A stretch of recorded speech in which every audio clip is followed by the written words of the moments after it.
juhendamine ja väljaõpe ja kuidas seda korrektselt vormistada. Võin saladuskattele öelda, et juhendamine ja väljaõpe on väga paljus ettevõtetes üpriski kehvasti korraldatud.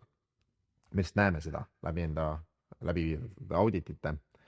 Ehk siis meie soovitused teile. Punkt 1. Pange juhendamise kaardile nii juhendamise kui väljaõppe kohta. Kellele seda tehakse, millal seda tehti, kui kaua see asi kestis, kes seda tegi, mis dokumendi või mis teema järgi see teema käis ja ärge unustage panna sinna ka versiooni või kuupäeva, millal see juhend või dokument on siis kinnitatud.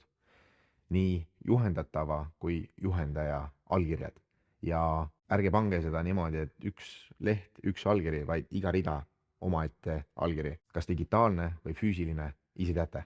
Oluline, et need asjad oleksid teil korrektselt vormistatud. Teil läheb seda võib-olla hiljem vaja, pärast tänate. Aitäh kuulamast, kohtumiseni!